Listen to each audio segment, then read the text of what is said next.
As the sun dipped below the horizon on the 8th of April 1945, across the murky, mosquito-infested waters of Lake Comacchio on Italy's northern coast, a group of men began to stir. They were amongst Britain's finest fighting troops, distinguished by the legendary winged dagger which marked them out as the elite of the elite. Leading them was an equally legendary man, just 24 years old and holding no less than 3 military crosses for gallantry, Major Anders Lassen. This night, in a raid deep into enemy territory, he would add the prestigious Victoria Cross to that list of accolades, but at the ultimate cost. This is his story. In April 1945, the world was witness to the crumbling of Hitler's Third Reich. On the Western Front, the Allies relentlessly pushed Axis forces deep into the heart of Germany, whilst in the East, the Soviet juggernaut continued its unyielding advance with the ultimate goal in sight, Berlin. But it was here, to the south, that this story takes us.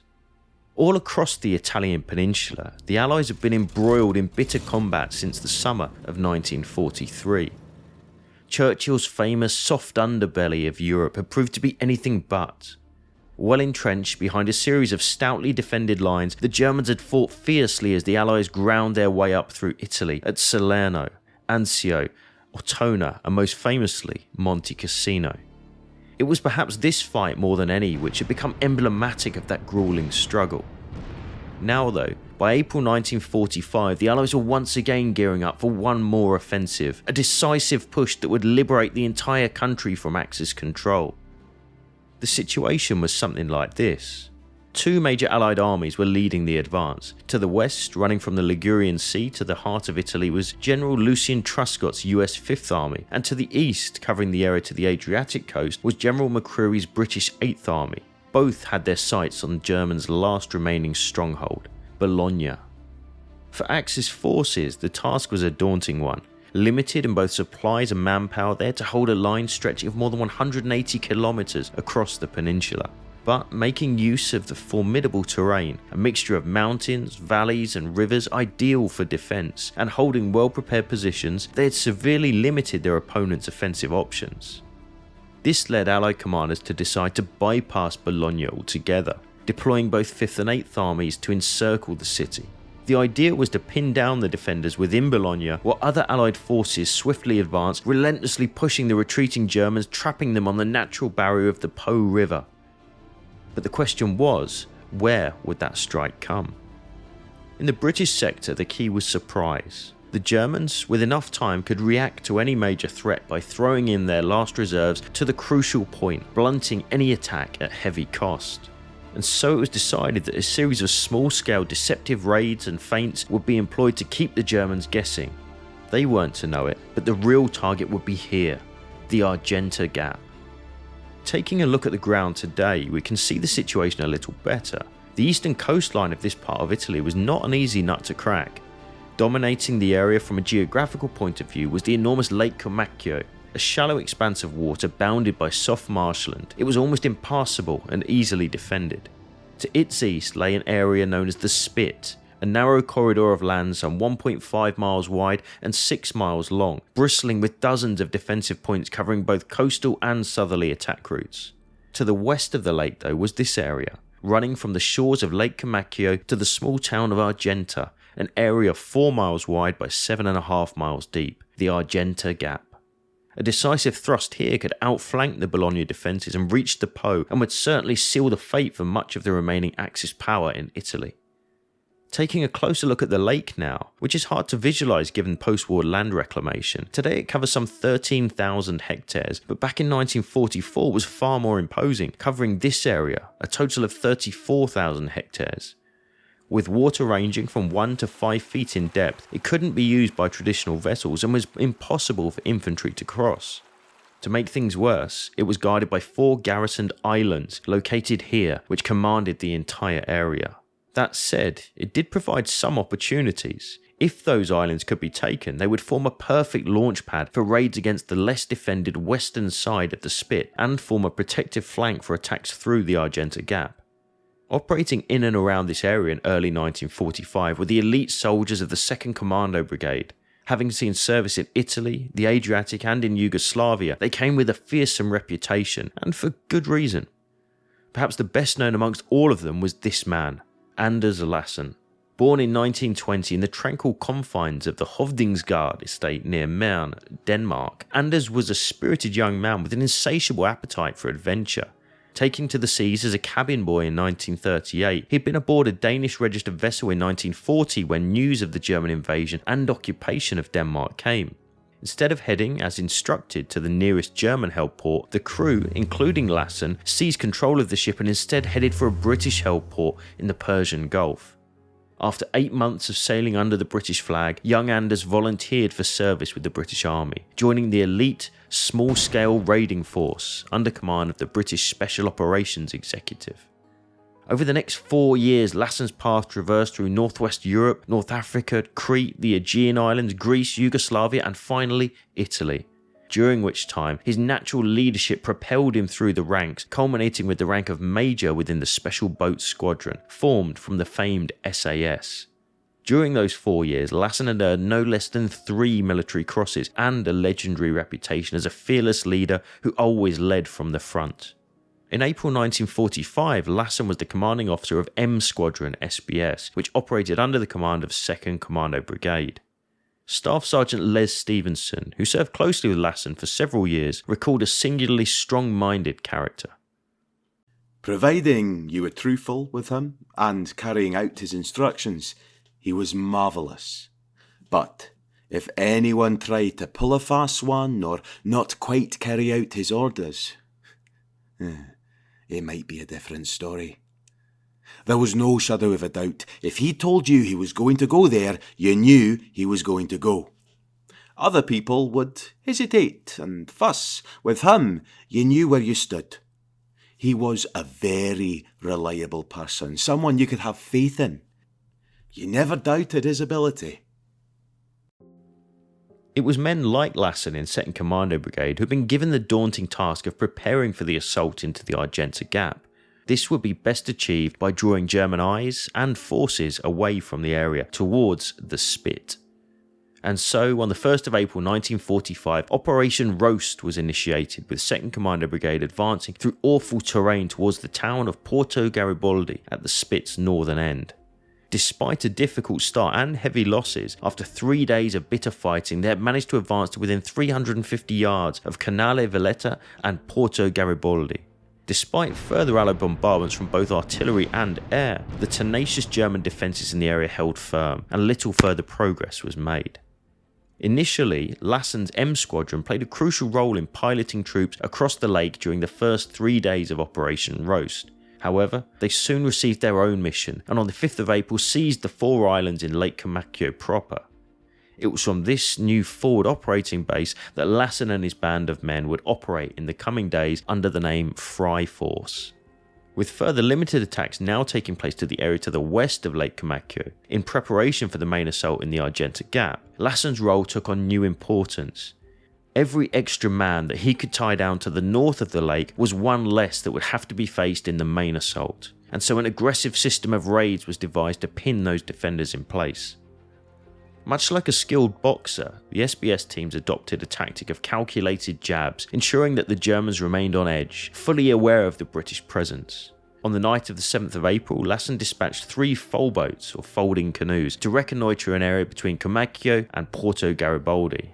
However, a fierce headwind hampered their progress, and they were forced to withdraw without completing any reconnaissance. While Lassen was disappointed, orders from 2nd Commando Brigade directed that the attacks must proceed the following night, irrespective of the lack of reconnaissance. The main assault on the Argenta Gap was scheduled for the 10th, and it was imperative to keep enemy troops engaged. So Lassen divided his men into 4 groups, each assigned different roles for what would become the largest SBS raid of the war to date. One group would head west to assess the feasibility of launching an attack towards Argenta from the western shores of the lake. Another patrol would land at the northeast Salt Lakes to conduct reconnaissance and engage with locals. Other small groups were instructed to create disturbances and draw attention to themselves, while some were tasked with conducting silent reconnaissance of enemy positions. Lassen himself led the final group, consisting of 17 men split into 2 patrols. E Patrol led by Lassen with 10 men and Y Patrol under command of Lieutenant Turnbull with 6 men. Their mission was to land on the shore between Porto Garibaldi and Comacchio town, proceed northwest into the town, eliminate as many German troops as possible, capture prisoners for interrogation, and then withdraw. And so at 8 PM on the 8th of April they silently pushed off from the small island of Caldiarolo, heading in a northeasterly direction towards their designated landing point south of Comacchio town. A short time later, their guide, an Italian fisherman, pointed into the darkness, and with that, Lassen and his men quietly slipped into the murky water. They proceeded silently before emerging onto a raised roadway and railway line connecting Porto Garibaldi and Comacchio. This road was a mere 15 feet wide and built atop a small dam. To the west stretched the vast expanse of the lake, while to the east lay a flooded area up to 6 feet deep, a very exposed position. Lassen gave the order to advance. 2 scouts were to lead the way northwest, along the road in the direction of Comacchio, with the remainder of E Patrol closely behind, with Lassen himself positioned at the rear. Behind him, Lieutenant Turnbull and Y Patrol followed suit.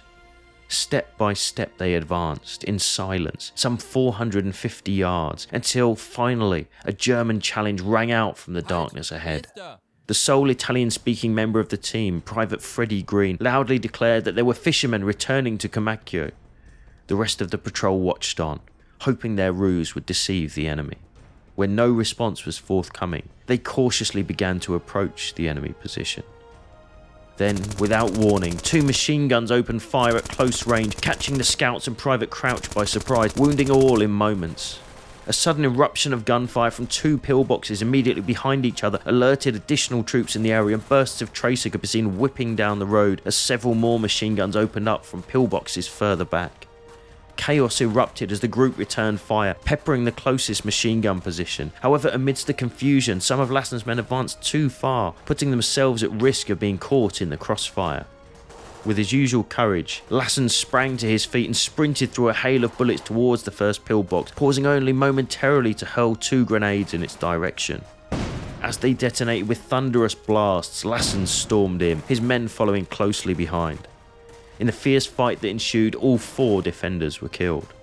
Shifting his focus to the next position ahead of him, he took off again, sprinting toward it, throwing grenades while his men at the first pillbox provided suppressing fire.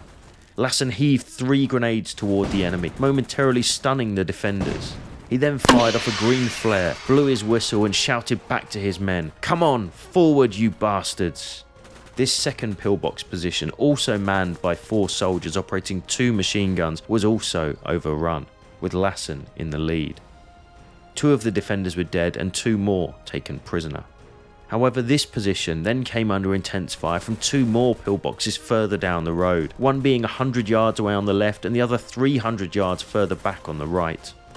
The German defenders in these positions fired off illuminating flares, bathing the area in light and unleashing a deadly hail of fire. During this exchange, Fusilier Stanley Hughes and Corporal Edward Roberts were killed. With the force now reduced to just 10, the remaining men of E and Y Patrol sought refuge from the incoming fire by leaving the road and taking cover on either side, concealed within the water and mud. Lassen, undeterred by the intense enemy fire, ordered his men to concentrate their own fire on that third position 100 yards away. Lieutenant Turnbull, a little way further back, witnessed what happened next. The concentration of fire at this time was so heavy that it caused the force to temporarily take cover in the water on either side of the road, where Major Lassen reorganized his force, obtained some more grenades, and brought all his firepower into position to fire onto the 3rd blockhouse. At this moment, cries of "Kamerad" were heard from the blockhouse, and Major Lassen ran forward and stopped approximately 3 yards from the entrance, and in German ordered the occupants to come out and surrender. When he shouted, a machine gun opened from inside, severely wounding him in the region of the abdomen. As he fell, he flung into the position another grenade, wounding some of the occupants. Les Stevenson, who was right next to Lassen, recalled that same moment. Lassen had thrown all his grenades, and he said, "Have you any grenades, Steve?" And I said, "Yes, here's one." And before I had time to give it to him, he'd taken it out of my hand and said, "Oh, you bastard, you haven't straightened the pin." But that went over my head. I knew that was Lassen. It didn't bother me. It was almost a compliment. He shouted over to them to surrender, and although he was not brutal, ruthless, he would still give them an opportunity to surrender on occasion. And they said, "Kamerad." So it appeared that they were going to surrender. He then gets up and tells the rest to stay there. He goes across the road in the darkness, and we were giving him cover, waiting for the next move, and just when he gets to by the pillbox, there's a burst of machine gun fire, and then silence. You couldn't see exactly what was going on. You could just barely see the pillbox. It could only have been a few seconds, but it felt like 20 minutes. And then I heard him shout, "SBS, Major Lassen, wounded." I went across and in front of the pillbox. He was lying there. Stirring as Stevenson tried to move him, Lassen said, "Oh, it's you, Steve. I'm dying. Leave me. Trying to evacuate me will put everyone else's lives at risk. Tell Turnbull to take command and continue the attack." Stevenson reached into his pocket, retrieved a morphine tablet and placed it in Lassen's mouth. Still under fire, he tried to lift his injured commander, but he was too heavy for one man alone. Moments later, another trooper arrived, and when Stevenson asked for assistance, he simply replied, "He's dead. There's no point." 24-year-old Andy Lassen died right there on this unremarkable roadway outside the town of Comacchio, just weeks before the end of the war in Europe. Tragically, his men, still under a hail of fire, were forced to withdraw, leaving Lassen where he fell. In total, the force left behind 2 more dead soldiers and 5 missing, at least 2 of whom were wounded. The small, exhausted patrol eventually returned to their boats and pushed out onto the lake at 3 a.m. to make their journey back, in silence. As dawn broke the following morning, the 162nd Turkestan Infantry Division, who'd been defending the area, gathered their dead and transported them to Comacchio town, leaving the bodies of Lassen, Hughes, Roberts and Crouch on the battlefield. The priest of Comacchio, Don Francesco Mariani, eventually recovered their remains, burying the fallen in the town's old cemetery. Upon receiving news of the deaths, the reactions within the other SBS units were mixed. Private Ken Smith, an old campaigner long inured to the horrors of war, reflected, "After 5 years of war, human life was just not as precious as it is in peacetime. We'd lost a lot of friends, and we all knew that we could be killed at any time. So when we heard that Lassen and the others had died, we shrugged, said, oh well. We drank another mug of coffee." However, for those that had been closer to Lassen, such as Private Green, the loss hit particularly hard. Deeply affected by Lassen's death, he spent 2 full days in an inconsolable grief, a testament to the profound impact of the loss of a beloved comrade and leader. Today, the actions which claimed the lives of Anders Lassen and his men are commemorated outside Comacchio with a simple memorial marking the location at which they came ashore on that fateful April evening. A month after Lassen's death, the commanding officer of the SBS, Lieutenant Colonel David Sutherland, conducted interviews with the men who had accompanied Andy on that final mission. Armed with their testimony, he approached Brigadier Todd, commanding 2nd Commando Brigade, advocating strongly for Lassen to be posthumously awarded the Victoria Cross for his actions at Comacchio. On the 19th of July, the commander of the 8th Army, General McCreary, approved the recommendation, recognising Lassen's exceptional bravery and leadership.